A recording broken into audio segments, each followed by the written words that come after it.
promote this.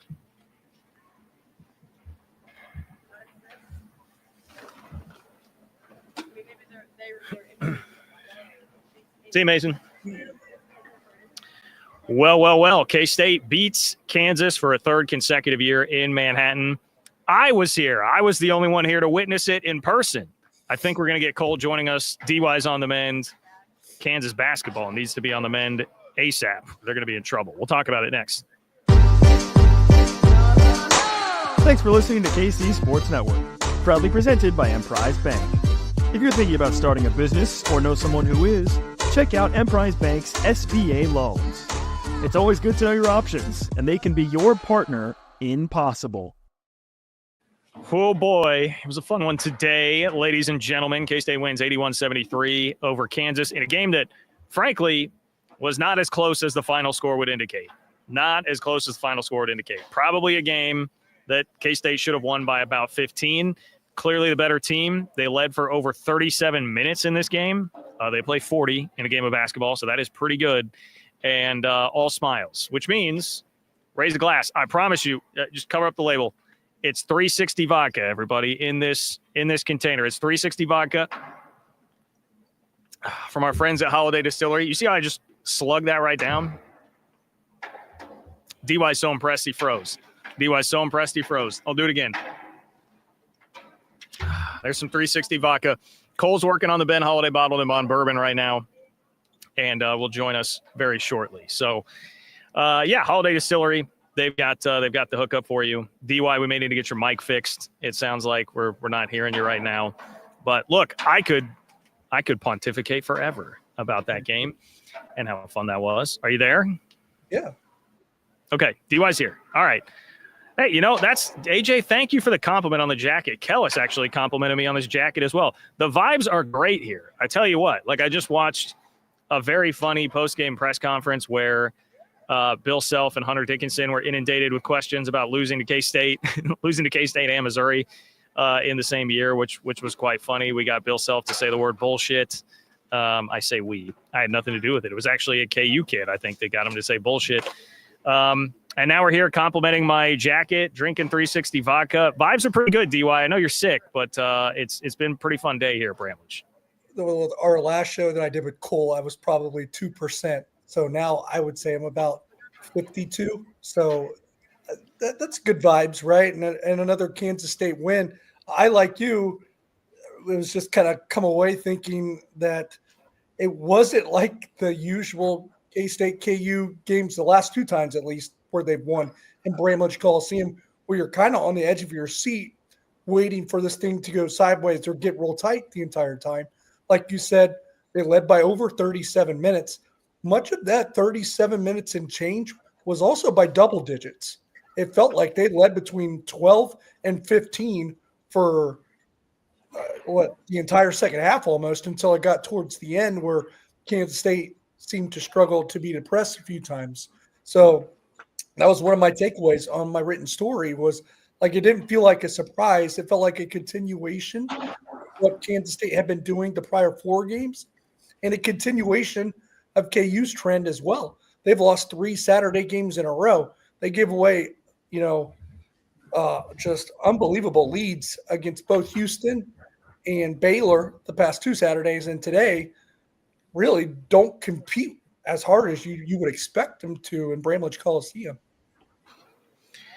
If you want to extend it, DY, to 8, if you would give the cushion leading by 8 to 15, which was the high water mark, it was there for almost the entire game. Huge stretch, the only time where it felt like once K-State kind of grabbed control 2/3 of the way through the first half, the only time it felt like they might get seriously threatened was when, honestly, they played one of the best defensive possessions of the entire game, and Zeke Mayo hit a hell of a 3, really tough shot before halftime. But then, David Gasson just hits a step back, fadeaway, 15-foot baseline jumper, as David Gasson does. And that lessens some of the sting, and then came out of the gates pretty hot in the second half and rolled from there. But you're right. That was the difference between this and the others. I went back and watched the highlights, the extended highlights, the 20-minute cut-ups of the previous 2 games yesterday. And, right down to the wire, man. Those were complete nail-biters. Both went into overtime.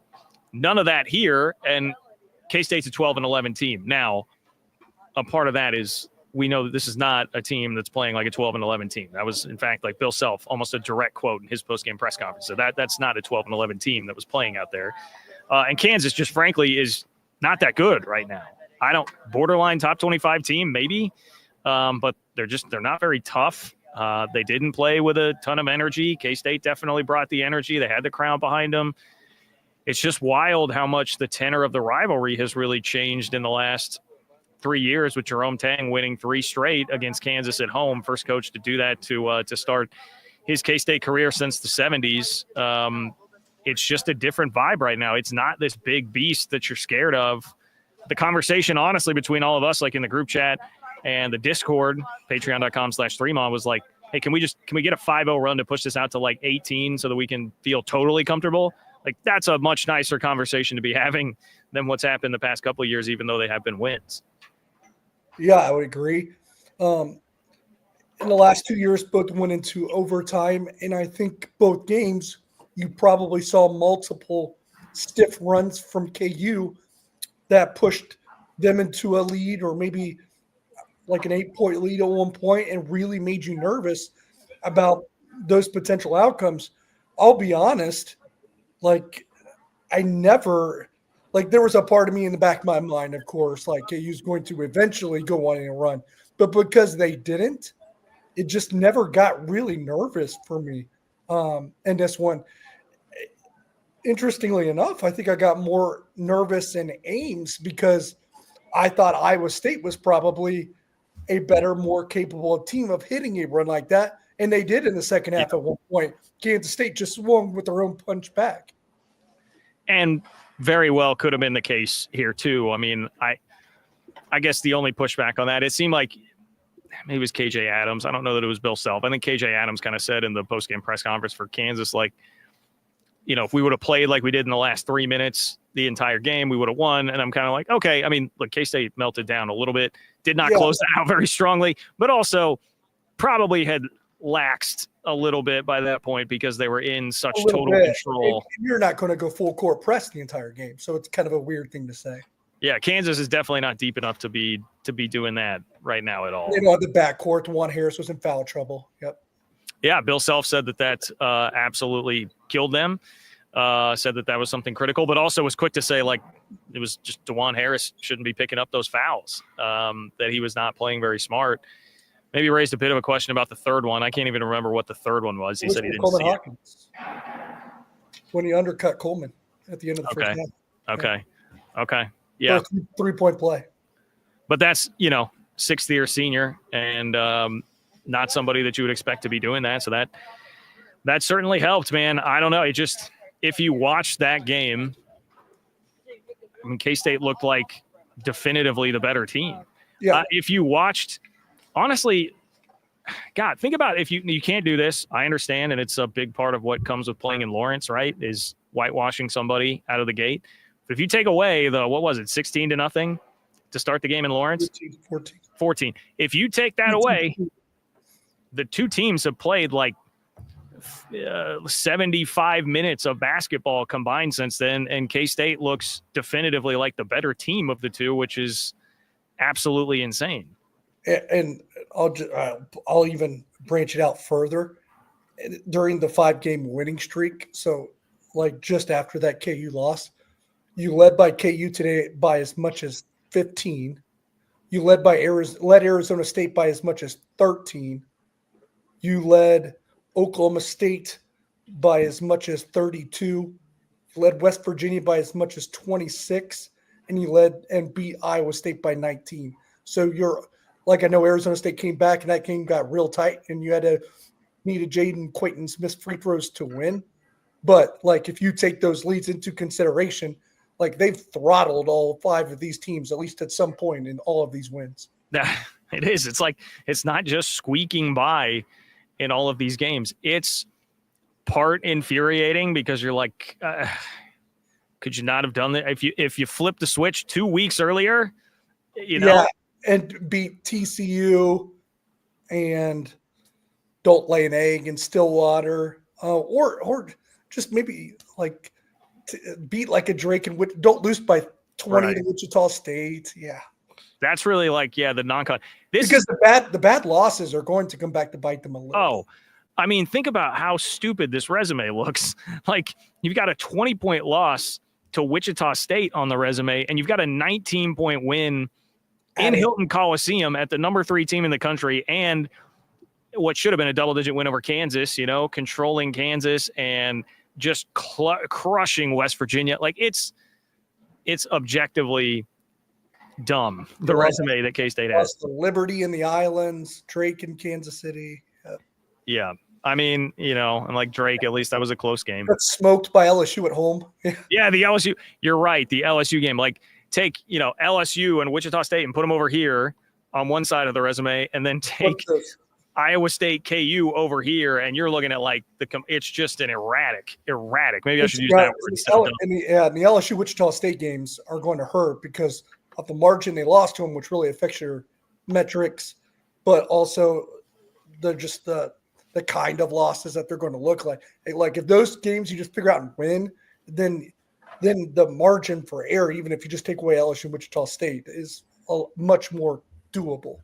Way more doable, because they'd be what are they in the conference now? They're 6-6.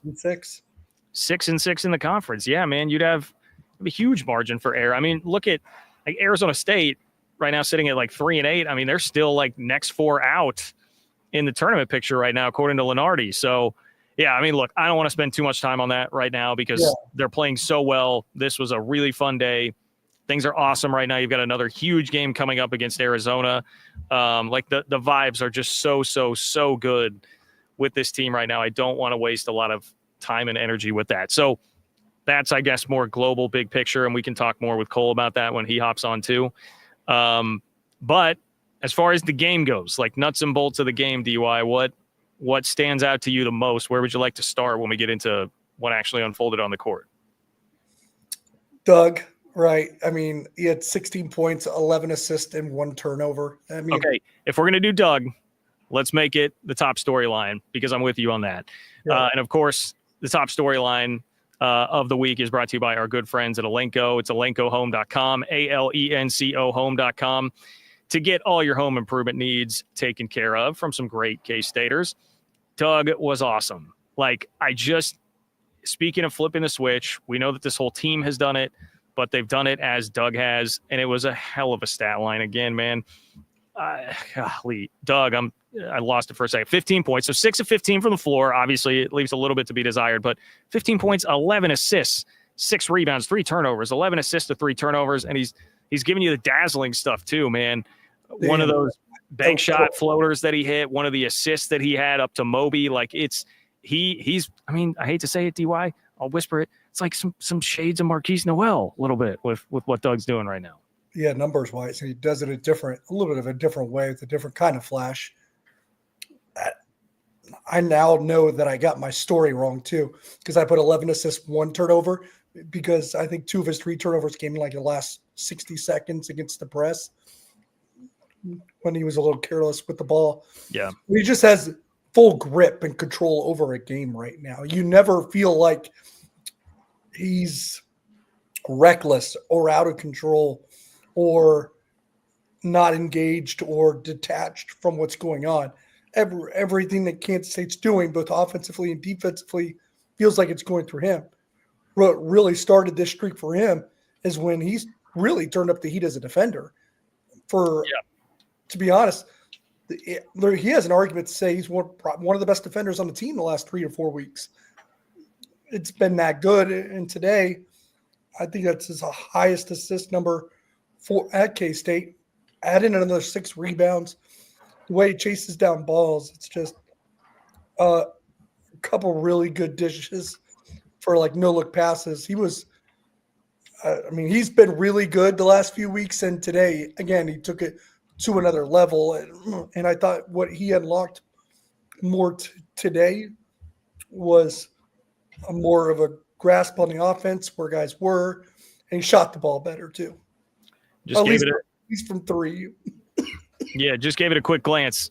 The 11 assists, that is a career high for Doug. So even going back to his time at Michigan through 2 years, he never had a double-digit assist game at Michigan. He had a 10-assist game against Arkansas Pine Bluff earlier this year. Obviously, quality of competition here, quite a bit different what he did out there today.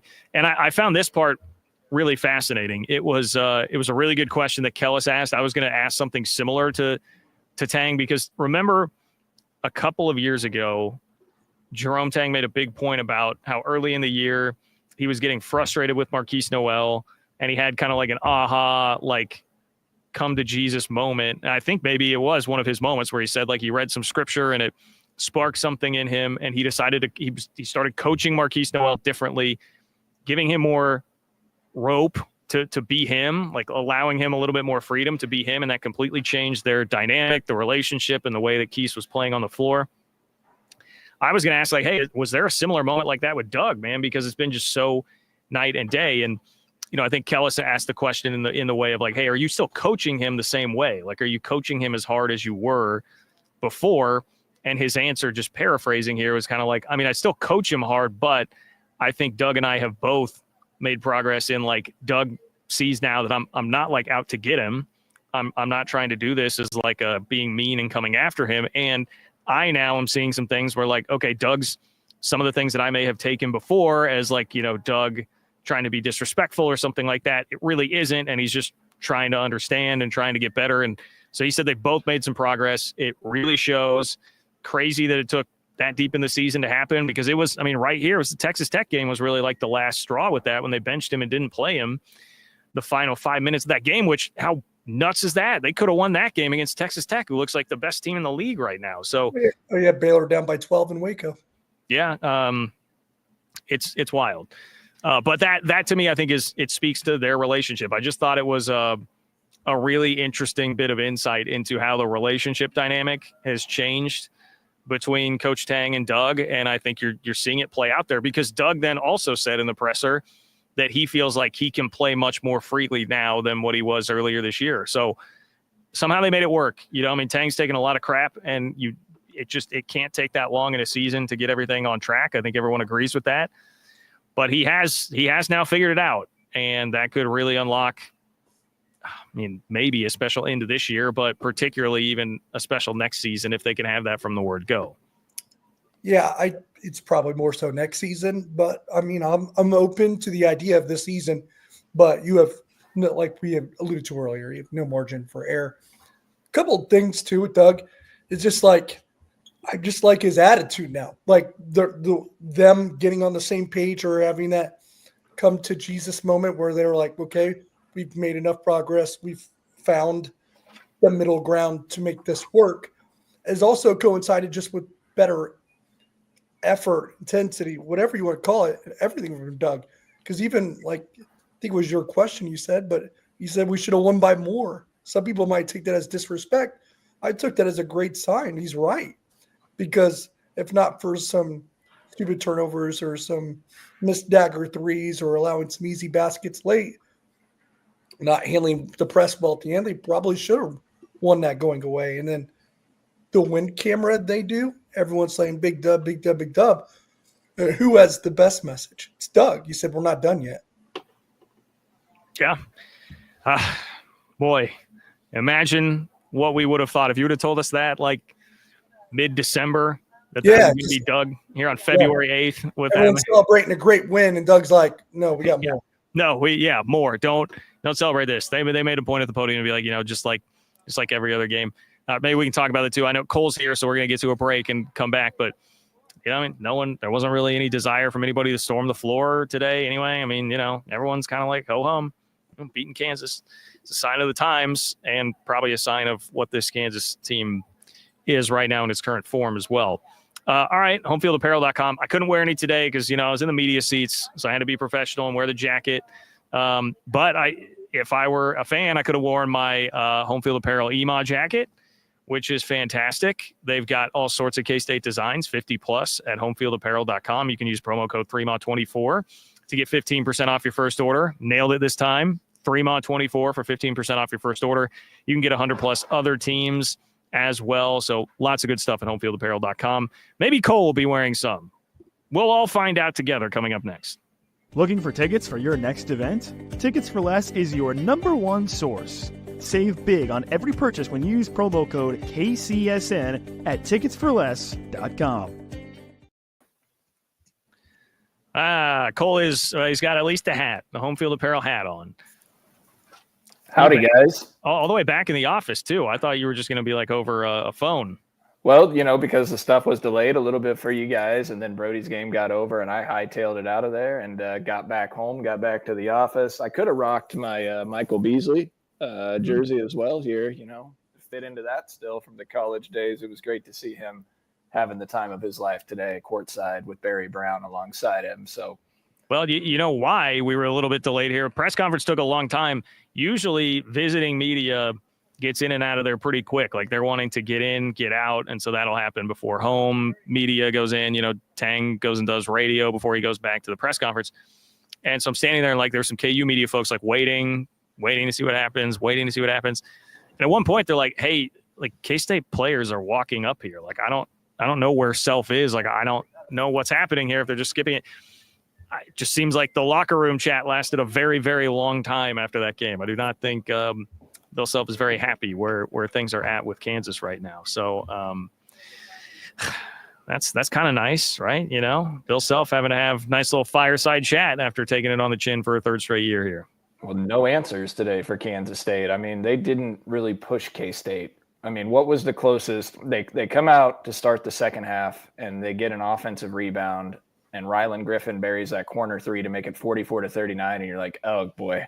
They're going to get off to a fast start. They're going to make a run right out of the gate, and then K-State immediately pushes that thing out, eventually to 14, eventually to 15, and they never got closer than 8 after that Rylan Griffin three to start the second half from the corner. K-State had answers every time KU was scoring the ball inside in the first half, et cetera. K-State's offense was answering the bell on the other end, and then K-State's defense really good down the stretch in the second half of that game. So an incredible win, an incredible stretch of 5 straight victories, the longest winning streak in Big 12 play by K-State since 2019, the Big 12 championship team with Barry Brown and Kamau Stokes, Dean Wade, et cetera. So some special basketball being played in Manhattan right now. I don't think anybody has any doubt that when you watch this team, if this was the team we had all year, it's unquestionably an NCAA tournament team.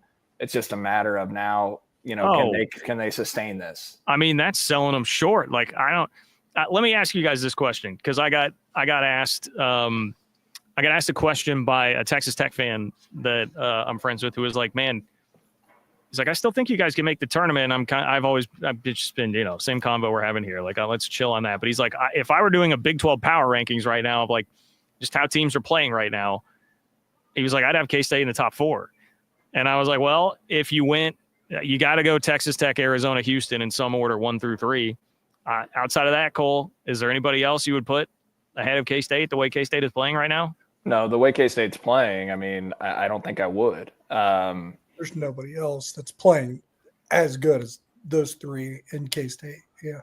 Yeah, I mean, I can pull the Bart Torvik updated numbers again with the timeline here at some point during the show as well. But, I mean, look, John, K-State is now up in Bart Torvik overall team rankings. K-State on the season ranks 45th in the country. Think where they were 3 weeks ago. They were in the 90s, I want to say, or 80s. And in KenPom, they came in today 65th in KenPom. They're now 58th in the country in KenPom. And keep in mind, last year's team finished, I think, around 70th in KenPom. I'll have to go back and check it, DY. You might recall. 70s. Yeah. And so the net today, they came in ranked 80th in the net, right? And so, they're probably going to jump 6-7 spots to like 73. But then you got Arizona, who's 10th in the net on Tuesday night in Bramlage. And if you can win that game, you can start to talk about, what the profile looks like. And it is a stretch of winnable road games that you could get.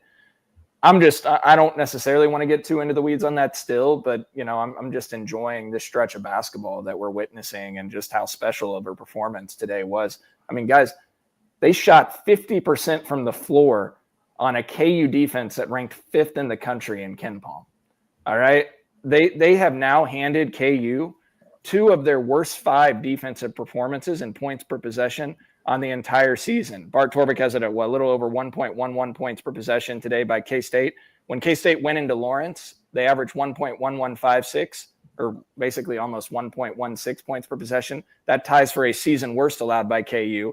And then K-State does the 1.11 today, which ties for what looks to be the 5th worst by KU on the season. Shot 50% from the floor, shot great from 3, 41%. The offense has been night and day different over the last 3 weeks. And here's a fun nugget for you guys. K-State's offense now in Ken Palm offensive rating is averaging 1.14 points per possession, or a little north of that. The Elite 8 team in 2022-23 averaged 1.13, just north of that. The offense, it's crazy how big of a jump they've taken in the last 3 weeks. The defense obviously did some really special things too lately, and they're stepping it up. But the offense, man, really good. Yeah, it's Cole, I was hoping that you would have a stat for me already. Like, how do we have to put the in points on Bart Torvik right now to show that K-State's the number 1 team in the country?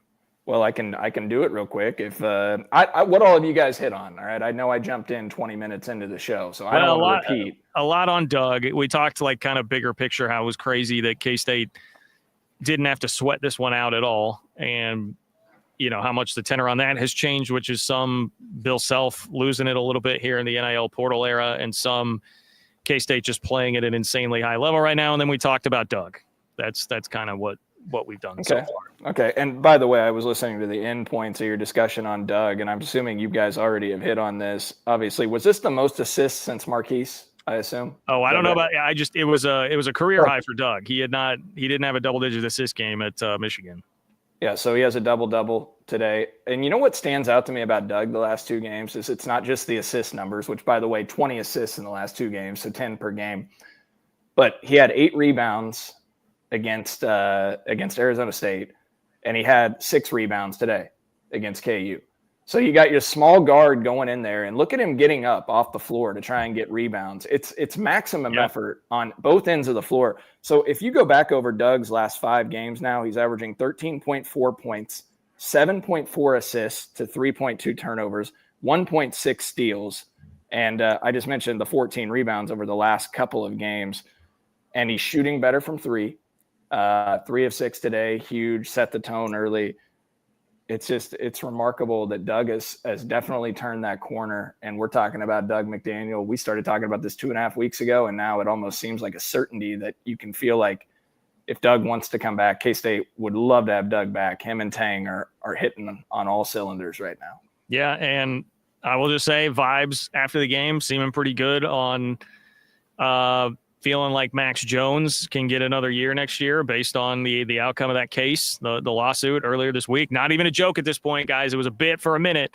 It's not a bit anymore. There's an actual D2 lawsuit, and it sounds like Max Jones may be able to come back too. He had another nice game with 12 points, some timely threes, like just a lot to like there. And DY, how funny is this? I'm going to let Cole do his work on Bart Torvik, even though Cole was the one that texted about this before the game.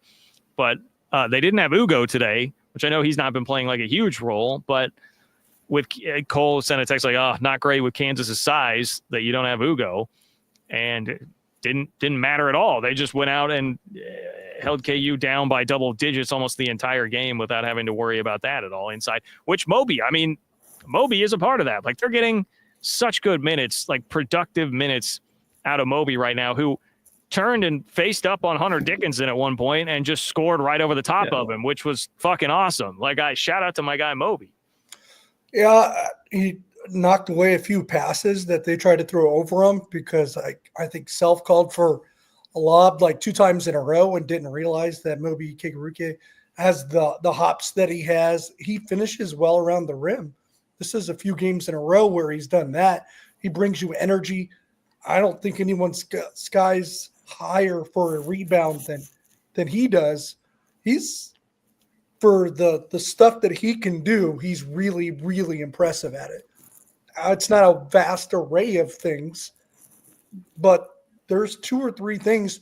Say go rebound, go run hard and make it life miserable for another team, and go jump high and finish around the basket like 2 or 3 foot shots. He can do that.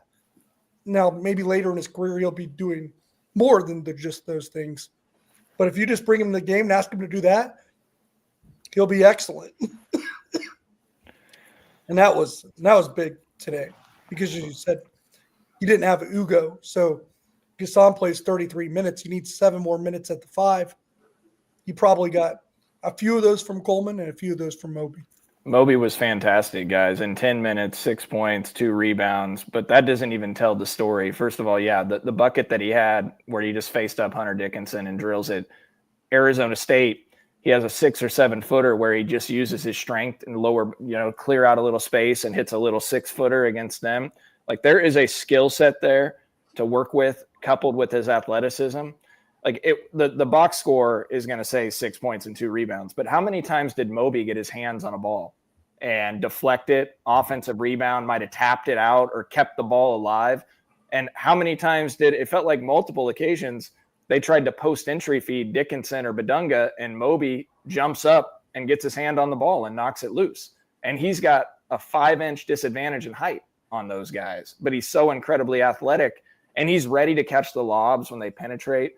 Like, look, I'm just telling you, like, he is going to be Diet Quincy Acey. Okay. We made the comp a week or so ago, 2 weeks ago. Moby is going to be a really good player at Kansas State.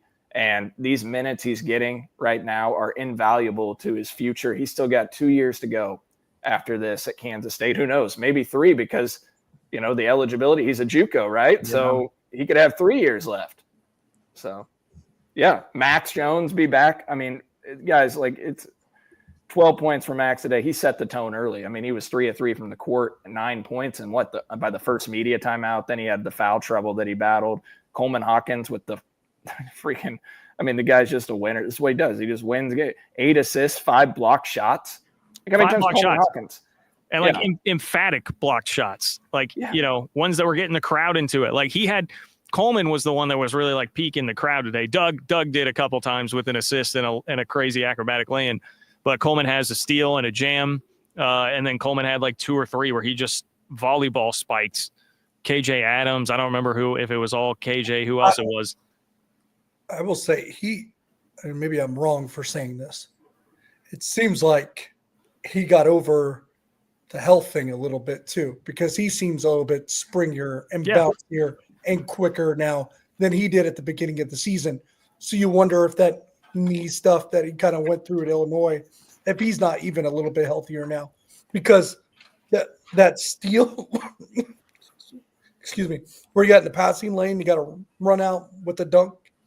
That was as athletic and quick as I've seen him in a long, long time. Yeah, it was. And brought the house down. And you're getting that from Coleman's doing it. Doug's getting steals and runouts. Like Brendan Hassan still, I mean, there are a couple times they got some open threes because they kind of caught him in a pickle. It's going to happen. But Hassan, I think, is still becoming better and better defensively, just able to stay on the court longer. So you're just seeing improvements from everybody, man. Yeah. And Cole, you have that bar Torvik for us yet? Yeah. So if you want to go back over the 8 games, and I've got both broken out here. You go over the 8-game stretch, which couples in 3 losses as well. So we're going back to just the day after Houston. K-State now ranks number 9 nationally in the country over that time, according to Bart Torvik. Houston is number 2 in the country in that time, and Tech is number 4.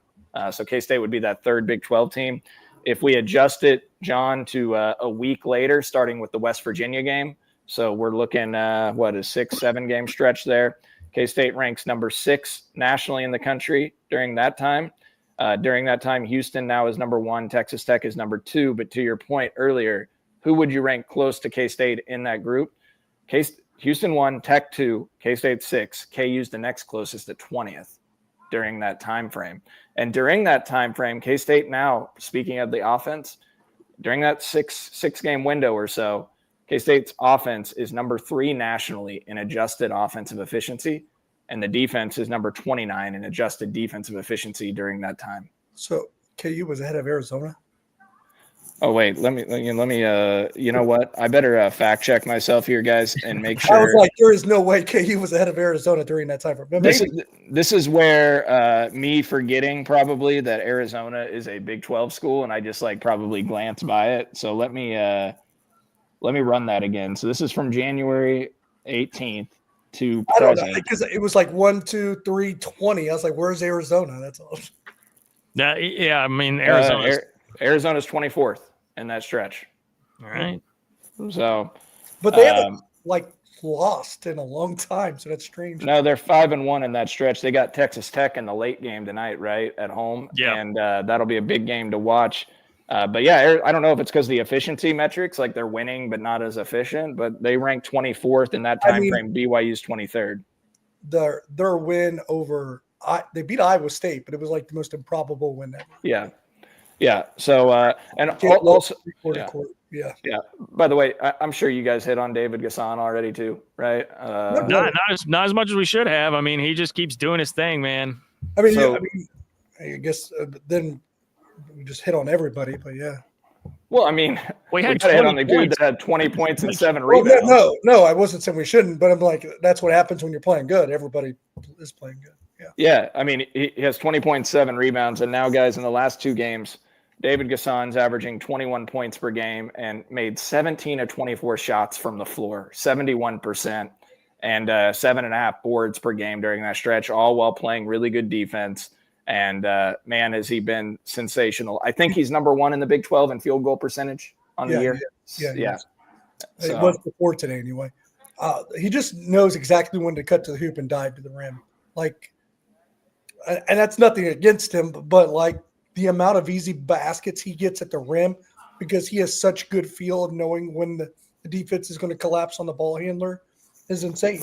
But that's a credit to him and the instincts that he has. Yeah. I was just pulling up his offensive rating too now in the season. Today, it felt like, 2 out of 3 from the free throw line. Like, he's not amazing at the free throw line, but he's no longer the huge liability that he once was. I mean, he was 4 out of 4 in Tempe, I think.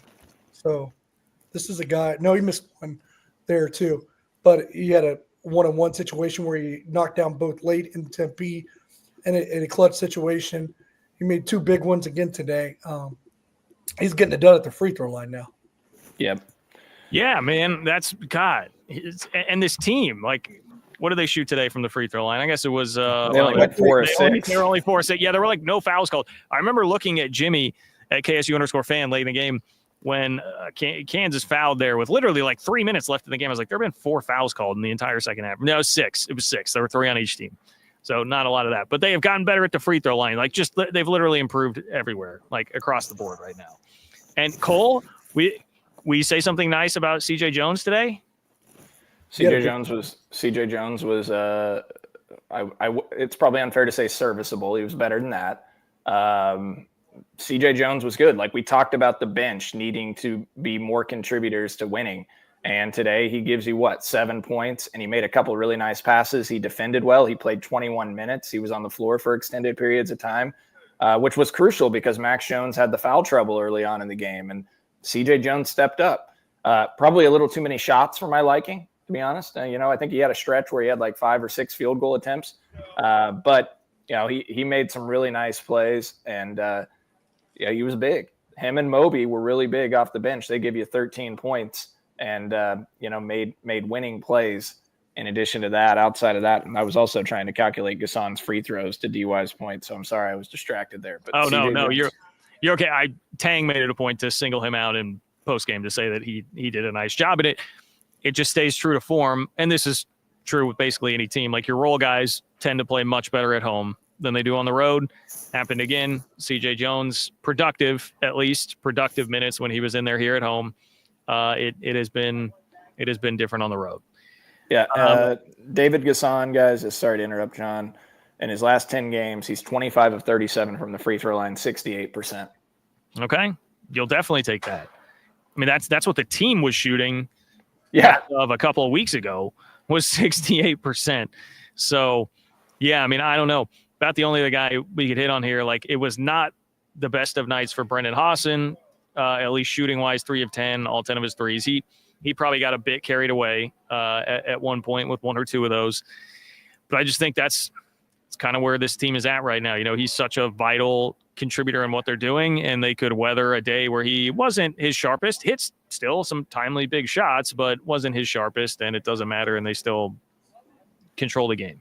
There was a couple I didn't like. One was the turnaround in the corner that I thought was rushed. I don't know if you thought the shot clock didn't reset or what that was. There was a couple early ones from really deep, but I think I think he was really just hunting the dagger, and I actually think Tang was actually calling for it too.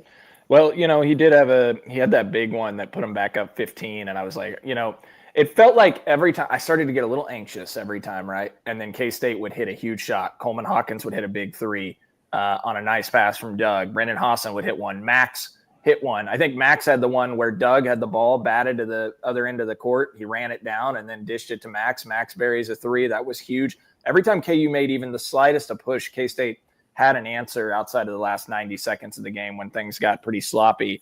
But yeah, Hassan, 3 of 10 from the floor, 32 minutes. The one thing I would say there, guys, 5 rebounds from Brendan. And also he knocked the ball loose a couple times defensively and created a couple turnovers, right? Yeah. He continues to get better on the defensive end of the floor, and he's going after and getting boards, not just a shooter. And also Badunga, it's interesting as I look at the box score here, guys. Badunga only plays 16 minutes. He only has 6 points, 4 rebounds, the way he had been playing. Surprised by that. And DeJuan Harris, really not much of a factor as he battled foul trouble, 24 minutes, 4 points, for him. And Rylan Griffin missed some open looks, 1 of 7 from the floor, 3 points. Like 2 of KU starters combined for 7 points. K-State's defense, guys, that's something I want to say real quick. When K-State went to KU averaged 1.31 points per possession in that game in Lawrence earlier this year. It was the worst points per possession allowed by K-State in the Jerome Tang era. And today they allowed 1 point per possession. KU may have shot 50% from the floor, but KU had, how many turnovers did they have? They had one of their higher turnover rates, 14 turnovers in the game. K-State forced them, and then KU didn't shoot it well from 3, under 32%. You didn't put them at the foul line a ton, though they don't get to the foul line a ton. K-State's defense, 1 point per possession, a drastic turnaround, and then the offense basically did what they did in Lawrence, which was really good against an elite KU defense. So, any thoughts, Cole, big picture on like the rivalry, where things are at, like the state of the two programs right now, the fact that for the first time since the 70s, you've got a coach winning 3 straight, his first 3 home games against Kansas. I mean, nobody really wanted to rush the floor, and this is, a 12-11 team that won that game today. Like it is wild how much this is sort of flipped, and for all the flack Jerome Tang has taken, you pointed out the other day, like he's been great at winning big games and beating teams that K-State fans like to beat, and he's done it again against Kansas here as Bill Self is clearly slipping a little bit here in this NIL portal era since it went full-fledged that way, and can say what you will about why exactly that is. People are speculating about that all over the place. I think it's very clear that he is slipping now. And it's just kind of nice, man. It's honestly kind of nice. Like you feel pretty damn confident anytime you're going to play that game here. Guys, I always said I would be happy if K-State split every year against Kansas. If you go 50%, you go 1-1 in the regular season against KU, I take that every time. And that's, because KU's program has been so good and they're so tough at home. And K-State now has defeated KU, what is it, 8 times, John, since Frank Martin knocked him off and Michael Beasley? I'm almost certain it's that because Frank Martin beat him twice. Frank got him twice. Bruce got him 3 times, and then Tang's gotten him 3. Yeah. And I bet if I go chart, guys, the other Big 12 teams, that K-State has to be at the very near the top. Maybe one team's higher in terms of most wins against KU over that stretch. Baylor, maybe. Yeah, Baylor and Iowa State are probably going to be your main competition there that have given KU fits. But for the rivalry perspective, 3 in a row in Bramlage Coliseum. A weird one is also TCU, I think, right? Yeah, and yeah, that's true. And what was yeah? They had a streak there for a little bit. What was different about today's, though, guys, than Tang's first 2? The first 2 went to overtime. Oh yeah, no, we said that. Okay. Yeah, and this one was you led for over 37 minutes and much of it by double digits. Not a whole lot of game pressure. You never really got to a point where you were super nervous. No. And now that is in the regular season. Now that is Jerome Tang's 15th top 25 win at Kansas State. Nick just pointed out West Virginia has a winning record against Self in Morgantown. That adds up too. They've given them fits. Some bad West Virginia teams have knocked off KU in Morgantown. Think of that last year's team. West Virginia won in Lawrence this year. Yeah. I'm saying 12-3 against top 25 teams in Bramlage. Yeah, that's got to be the best winning percentage of any K-State coach, right? I would imagine. I mean, 12 gosh, he's 12-3 gets the top 25. It might even be better against top 10, but top 25, 12-3. Yeah. Now he's got 15 top 25 wins in the regular season to date. 3 were on the road. Yeah. And KU, Iowa State have 16 each. And then Baylor's 12, Houston's 8, Arizona 9, Texas Tech 10, Texas 12. I'm counting Texas because they were, when they were in the Big 12. I'm going back to the Tang's first year at K-State, that timeline. West Virginia 9, Oklahoma State 4, Oklahoma 8. Like, guys, I need to I need to recalibrate these numbers later tonight to make sure I'm factually correct. But during that same time, I had Duke at 6, UNC at 8, Kentucky at 13, UConn at 12. Like, okay, I got to check those because it's pretty insane to think that K-State has more top 25 wins than some of those programs in the regular season. So you have 12 at home, 15 total. The other 3 were at Texas, at Baylor, and at Iowa State. Okay. This year. Yeah. And 2 of those were top Baylor, 10. Texas and Baylor was 2 years ago to start Big 12 play. Yep. And this is now like I said, the longest winning streak in Big 12 play since 2019. And I think since 2014, it's only been done twice that they won 5 consecutive Big 12 games. The Not one in bad. 19 was real long. They beat every Big 12 team in a row. Yeah. Not bad for a con man. Yeah, that's the thing. Like, I think people I don't need to get into that. Do that rant. Sorry, I shouldn't have done that. I don't need to get into that rant today, but yeah, people got a little too carried away. Well, even people who were trying to be reasonable got a little too carried away with the Tang stuff. Like, clearly, this is why, our point this whole time has been like, he's got a high ceiling here. So, like, your best bet is that he figures it out, which is happening this year, at least, even if it is too little too late. Cole, you want a good stat? Speaking of this? I love a good stat, man. Okay, here's a great stat. Bill Self won more than 80% of his conference games in his first 20 seasons at Kansas. What would you guess that Bill Self is over his last 2 years in the Big 12 right now? You guys saw this on Twitter, so I won't. I'm going to say I haven't seen it, guys. Also, I'll take a stab here. I'd say 61%. No, he's like 3 over 500, right? 17 and 14 in the last 2 years in the Big 12. 17 and 14. Crazy. That is wild. Yeah. 60, I think. Yeah. The times they are changing. Well, I mean, and I guess you guys probably already said that. I mean, he's the first coach since Tech's winner to win his first 3, to beat KU in each of his first 3 seasons. So, Jack Hartman, right? Yeah, Jack Hartman. Did I say Tech's winner? Yeah, Tech's. I was going to say because I'm misquoting my own tweet. Tech's winner didn't do it. No. Yeah. All right. So there you go. unless Tom Gilbert gave you guys something different, and I need to fact check myself again. No, he said. I had these numbers ready, guys, because in preparation I was anticipating winning, which I was putting on a front a little bit. I was pretty nervous, but I got these ready in case K-State won. Yeah, that's a good point, Cole. For anybody who's not on the Discord, patreon.com/3ma. This is not the greatest advertisement for it. It's $5 a month if you want to be a part of it. But Cole got in there this morning and was saying bad vibes. I don't feel like a win is coming. I think this is where we lose. Like it was really a bummer this morning. Well, so KU played on Monday. They had plenty of time to prepare, and don't I just justify it. You were wrong. You take your medicine. Yeah, okay, I was absolutely wrong. I've been wrong about a lot of things. I didn't think they have a shot in hell winning at Iowa State. All right, I was counting down to the end of basketball season 3 weeks ago. Okay. And now I'm having the time of my life watching this team. And so I was wrong. I owe an apology to Jerome Tang and this coaching staff and these players. And it's a huge credit to them that they have bought in and they're laying I do too. Just for the fact that I don't think I was overly critical, but I basically wrote them off.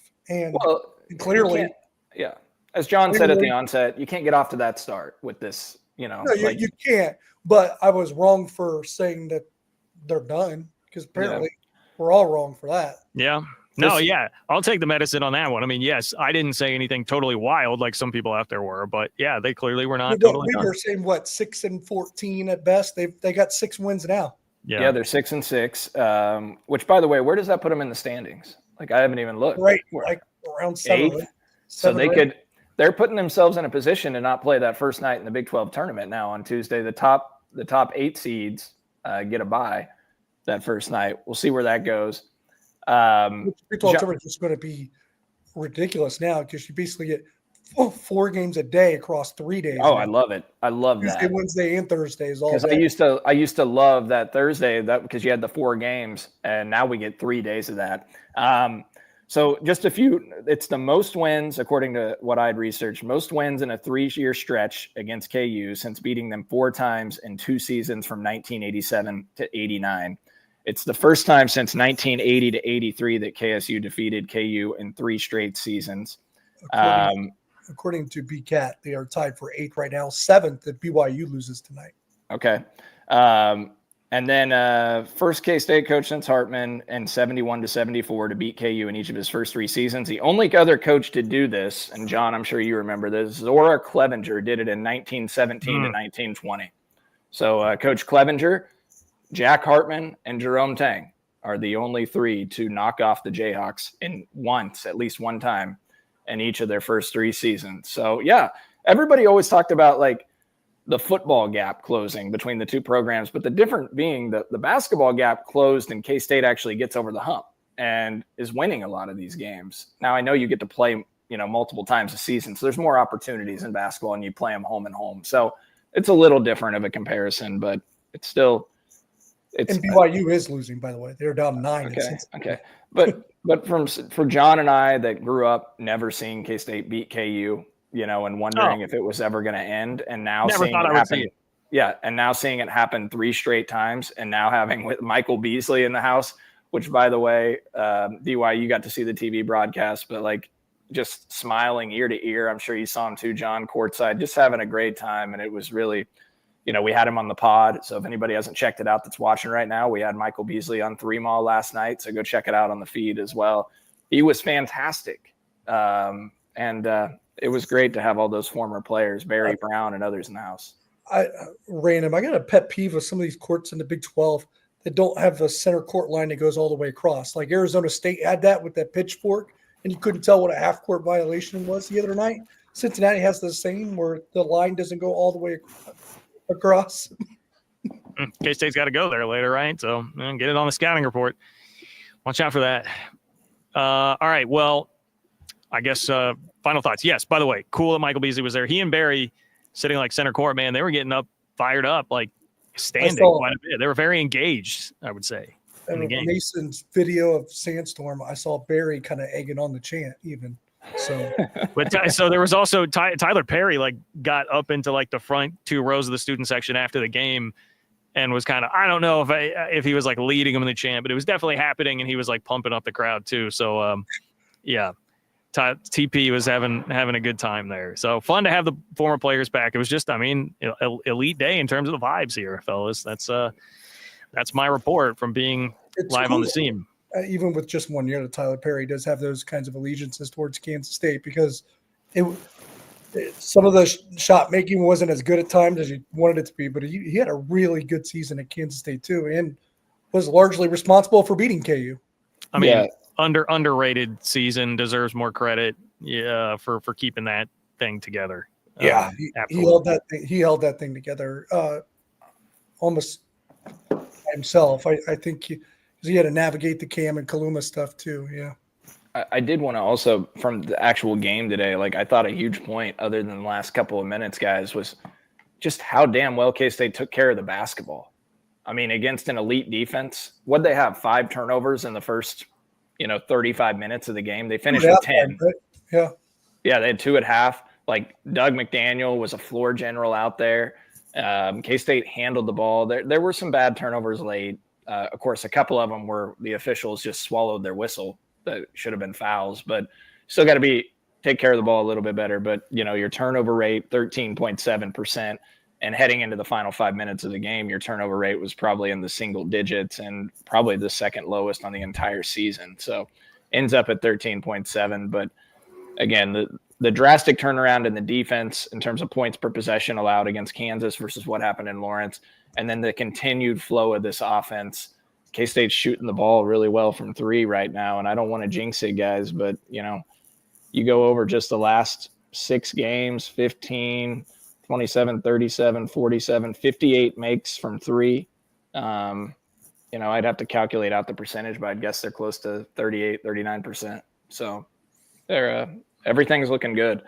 And we'll see if they can. Now, the test of the maturity, right, is you already showed you can bounce back from Iowa State, big win, and go on the road and win against Arizona State.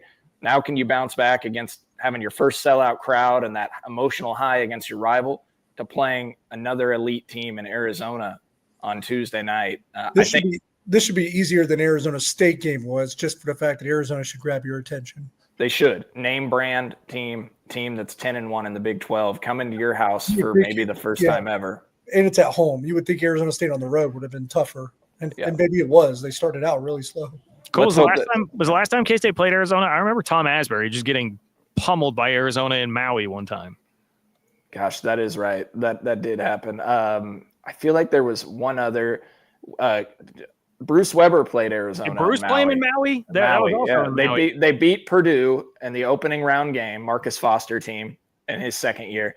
And then they played Arizona. And if you recall, John, they were winning in the second half with like less than 4 minutes left. I think they ended up, Sean Miller was the coach of Arizona. They lost by just a few points, but they played them really well down there. So, okay. Yeah, hopefully it should be a great atmosphere. I mean, K-State fans, like, you need to flood Bramlage right now. You beat Arizona. I don't know where the bracketologists would put K-State, but Cole, I've got a couple things to throw in here. All right. Because some of the big boys were talking about this a little bit. I know I at least retweeted. To be in position is like the common thing right now. Jeff Goodman said the Wildcats still have a bunch more work to do, but they're in position to be in position. And then he said, probably in the next 4 out right now. Next. So that puts them in the 12th area of being out, like the 12th team being out. Okay. Yeah. Look, I mean, they've won 3 straight quad 1 wins. You beat Arizona. That's 4 quad 1 wins. You're getting enough. You're starting to rack up the quad 1s. It's those 2 quad 3 losses that hurt. I mean, gosh. Wichita State. Yeah, Wichita State kills you, and then Oklahoma State on the road. I mean, those types of games. I was thinking LSU, but because they lost it. It's still probably a quad 2. It could fall to a quad 3. So let's hope that. St. John's, I mean, man, they look great. That one's justifiable. They were up at halftime. Can you get some credit for that? Come on, Bart. Yeah. Drake's sitting at 21-2 coming into today, I believe. And that would have been a nice win to add to the resume at TCU. Really, if you flip 2 games that they should have won, like Drake and at TCU, they'd be in the field right now. I would say LSU and Wichita. I hate those. Either ones. I only said TCU and Drake because you were winning late. Yeah, dude, LSU. I mean, boy, it's the same floor right in front of me here. I mean, Cam Carter just laid it on. LSU beat their asses, and then they just did that to Kansas. I don't understand. It's crazy. Well, Cole, what's how do you feel about Arizona? I know they're good. I know Caleb Love is really enigmatic. He can shoot you into a game. He can shoot you out of a game. But beyond that, I don't know a whole lot about Arizona, and I'm sure you've watched them many times this year. I mean, they lost their starting big man before this, 5 games into the season. But Henry Vassar, he's been really good for him in the post. And then they got Akawa, a transfer from Tennessee, who's a really good rebounder. KJ Lewis, really good defender. Awaka. KJ Lewis, a really good defender, bigger guard. Jaden Bradley, former 5-star recruit, started his career at Alabama, transferred over. I mean, they got 3 guards that on any given night, if they all catch fire, they're really hard to beat because KJ Lewis, Bradley, and Love. Now, I will say this, I don't like watching Caleb Love play. He has these games where he's just an enigma. He can shoot you out of a game, like you said, and just play terrible. But then he can do what he was awful against Iowa State. And then he hits the half court or 3/4 court shot, and then he hits 3 threes in overtime or 2 threes. So he can catch fire, but he also is a guy that can. Yeah, but he also carried North Carolina to a national title one time. So he did. He got hot. I mean, that's the thing. And look, Tommy Lloyd is not really hot enough. Yeah, well, they had a big lead. They're 13th in offensive efficiency. They win tonight against Texas Tech. Yeah, according to Bart Torvik, they're 13th in adjusted offensive efficiency, and they're 21st in defensive. I mean, they were a train wreck in the non-con, guys. They were 6-5. I watched them. West Virginia beat them, Oklahoma.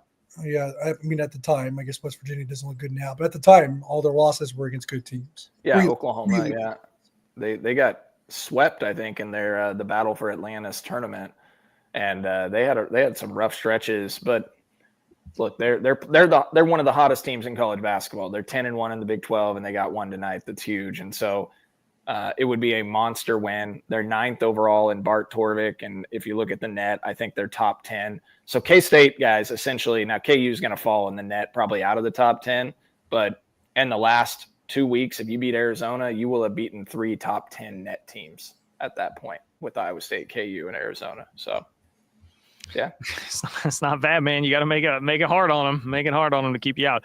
But the thing that worries me about this is it's like, if you do lose that game, now you're going to BYU, then you're going to Utah. Now, I mean, Utah should be much more manageable, but like it is a road game, and like BYU, that is a bitch of a place to win. That's going to be a really hard game. Look at Utah's home record right now. Yeah, so that's the thing, John. Like, if you lose to Arizona, you're going to be underdogs at BYU, and all the metrics have you losing that game, and so then you're back below 500 overall, and that kills any momentum at that point or vibe. You'd have to win out at that point. The thing about beating Arizona is like you've got a little breathing room. You can't afford to lose more than 2 games, but you start to count down the clock to how many games you have left, right? And then you're like, okay, well, we can lose 2 more probably, and we only have 7 games left or whatever it'll be at that point. So you're talking about going like 5-2. I don't know. I'm looking at the projections right now. Like Bart Torvik projects K-State to finish 10-10 in the Big 12 and 16-15. Overall, Bart Torvik has K-State projected to lose 78-74 versus Arizona and gives them a 35% chance to win.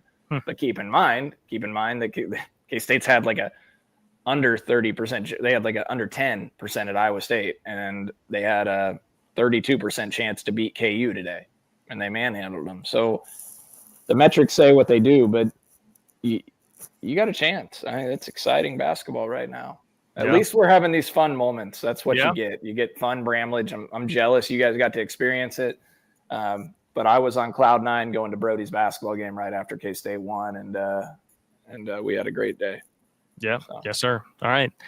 Thank you to Home Field Apparel, Holiday Distillery, Nick Springer, who am I missing? Elenco, our good friends at ElencoHome.com. For your home improvement needs, ladies and gentlemen.